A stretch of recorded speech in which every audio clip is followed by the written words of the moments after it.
Qu'est-ce que l'ISDS? L'Union européenne souhaite attirer les investisseurs étrangers grâce à des traités internationaux. Pour ce faire, elle leur promet un privilège exceptionnel. Le règlement des différends entre investisseurs et États, en anglais Investor State Dispute Settlement, ISDS. L'ISDS signifie que les investisseurs peuvent porter plainte contre des mesures étatiques devant des tribunaux d'arbitrage composés non pas de juges indépendants, mais d'avocats souvent proches des entreprises. Ce droit d'action exclusif pourrait bien coûter cher à la démocratie et aux citoyens. Prenons l'exemple de la sortie du nucléaire. Les groupes énergétiques sont contre la sortie du nucléaire en Allemagne. E.ON et RWE ont même porté plainte devant la Cour constitutionnelle fédérale allemande. L'entreprise suédoise Vattenfall a quant à elle entamé une procédure auprès d'un tribunal d'arbitrage privé et réclame 3,7 milliards d'euros. Ces tribunaux d'arbitrage siègent à huis clos. La plupart du temps, leurs dossiers sont confidentiels. Le jugement est rendu par 3 avocats affiliés à de grands cabinets privés. En fonction des affaires, ils sont à tour de rôle plaignants, avocats de la défense ou juges. Ils ne tiennent pas compte des décisions des tribunaux démocratiques. Ces avocats se font payer au prix fort. Un salaire horaire de $1000 est courant. Leur cabinet démarche les entreprises pour les inciter à porter plainte. Ils leur montrent comment, en s'implantant dans certains pays, elles peuvent utiliser au maximum le mécanisme ISDS.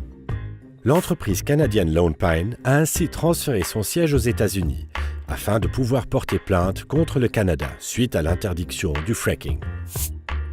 Ces avocats aident également les entreprises à trouver des fonds afin de financer les procédures judiciaires.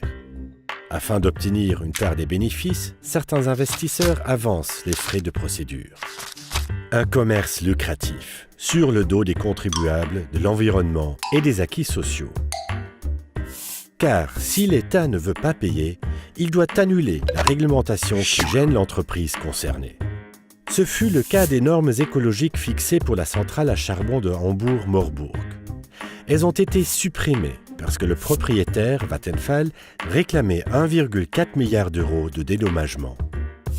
Parfois, il suffit aux entreprises de menacer d'avoir recours au mécanisme ISDS pour que ne soient pas votées des mesures protégeant l'environnement ou les consommateurs ou encore des réformes sociales.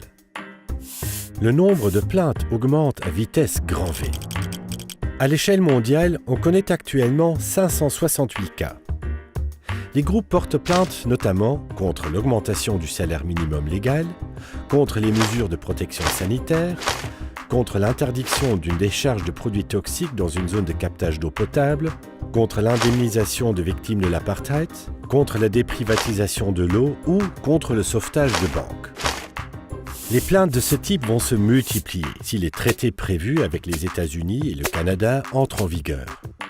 À eux seuls, ces 2 traités permettraient à 100 000 entreprises de passer outre l'état de droit. Parmi elles, on trouve de nombreux grands groupes mondiaux tels que Monsanto, Exxon, Nestlé ou BASF. Aidez-nous à empêcher ces traités avant qu'il ne soit trop tard.